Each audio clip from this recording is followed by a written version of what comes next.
And we're back. You're on with Get Down to Business. I'm your host, Shalom Klein.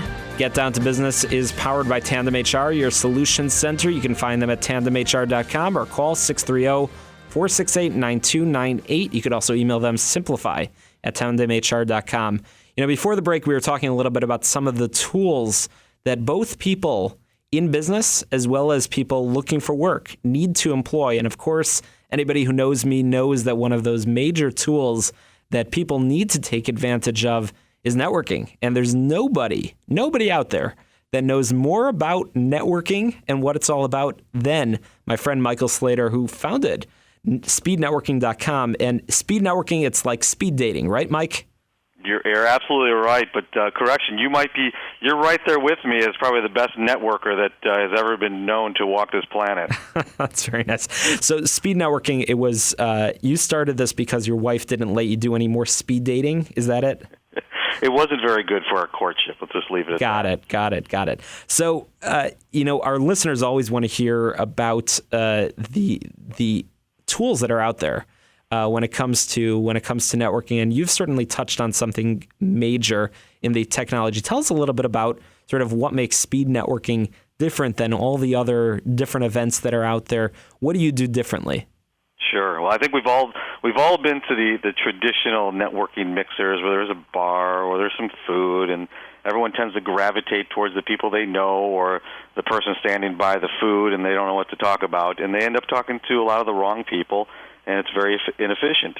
So we identified those inefficiencies, and with technology and many, many years of event planning, we looked to explore how to make it much more effective and efficient. So that's what started the birth of speed networking, and make no mistake, we looked at the famous speed dating model, which my wife, to your point, said, I don't know if that's such the best thing to do. And we found a fantastic niche in which we could put together highly effective networking events for the client and for the participant, and really engage two people to make quality connections. It's a lot of fun, and of course, I've been to many of the events, and I've seen the success. I've heard from many of the people that have come to speed networking events, and they just rave about the outcomes, which is really different than a lot of the other events. Of course, you can go to many, as you said, let me just be blunt, the cheesy mixers after hours that are out there. And you can, it's sort of luck if you end up meeting with somebody that will be a good connection for you. But this is strategic. So are you doing these events for specific companies, or are you doing it out there like a Chamber of Commerce? Tell us a little bit more about the audience that's attending these events. Sure, it's everybody out there. But what we have found is many chambers are running speed networking events. Many associations, alumni groups, corporations, for all types of reasons, are hosting speed networking events. But they're doing it just the old traditional way of just one side rotates and one doesn't rotate, and it's still a little bit of potluck. And when they learn about ability for us to leverage technology and do much more effective matching, and yet give the client control, get the participant control, the outcome is substantially more significant in the effectiveness. And to take it a step further, many of these clients host peer-to-peer speed networking events, mentoring speed networking events, buyer-seller speed networking events, team-building speed networking events. So there's many different objectives that have evolved. And while the name seems a bit corny at times, it's about the effectiveness and the outcome, and the structure of these events is why it's growing rapidly, not only nationally but internationally.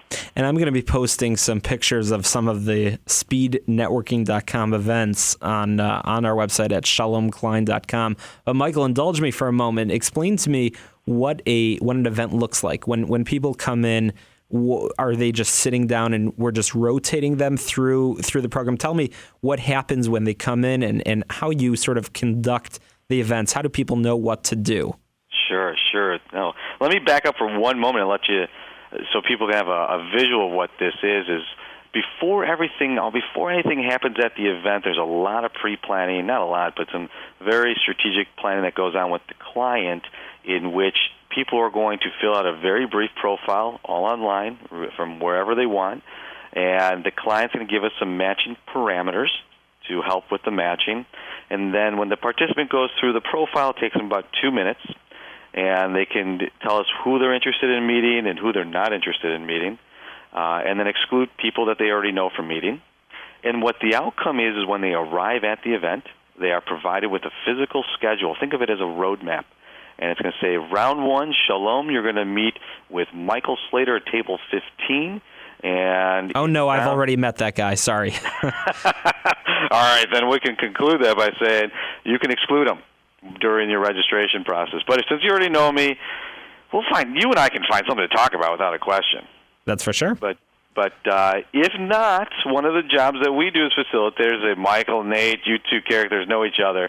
We're going to train. We want to make sure you guys are meeting 2 new people. So that's when we're on site to help facilitate those changes. That's great. And so talk us through some of the lingo that you'll use at the event, because obviously most people that are coming, you're doing events for doctors, for lawyers. They're very focused on their own little bubble that they're in. How do you keep people moving along so you keep it productive for everybody that's attending the event? What sort of terminology do you use? Well, the rotation police come into effect. And the event is all based on structure. So prior to kickoff, we let everybody know this is a highly structured event. They're not just rotating from table 2 to table 3. They're rotating from table 2 to table 15 to 12, etc. So based on the structure, we give those commands. And Shalom, you've had the pleasure of seeing me do this. And then the only thing this doesn't work on is my 2 kids at home. But what it does work really well, we say, beginning round number 1, and we let them go for whatever the predetermined time is, 5, 6, 7 minutes per round. When there's about 30 seconds left in the round, we say wrap it up, to let the folks know that the round is going to be wrapping up. It's time to exchange a business card or a follow-up on how you want to reconnect with that person. And with a bit more of a gusto, that rotate, and as facilitators, it's our jobs to walk around with crowbars and pry people off their seats to ensure they make the next rotation, because someone else is going to be filling that seat, and yet we only take somewhere between a minute to 2 minutes to rotate to the next seat assignment. So it's a very fast-paced event, and we've worked, and if you know, we've talked about this, we've worked with CEOs of very Fortune 5,000 companies, very prestigious groups, and they love it, and they move. And now I make fun of it that it's part of the wellness program and keeps the blood flowing. And, let's face it, we've all been to those events that you end up talking to the same person. And Michael, you and I are friends, but, I've spoken with you. And at some point, after a few minutes, I want to move on and I want to meet. The reason I'm at the event is because I want to meet new people. And this, what you've done through this technology, and of course, as you said, the networking police, you're making the most out of every second of the event. You're forcing people to talk to people. And sure, not every connection will be a success, but guaranteed there will be some really good connections to that will come out of the event. So, we've got just over a minute left. Tell us some of the advice that you might have for some of our listeners that are perhaps, newbies when it comes to networking. That everybody's got to get out there and make connections to get it ahead in whatever the objectives are. And you walk into a room and you don't realize that everybody's feeling off in the same way that you are. Nervous, scared, not sure what to say, maybe it's a confidence issue, etc.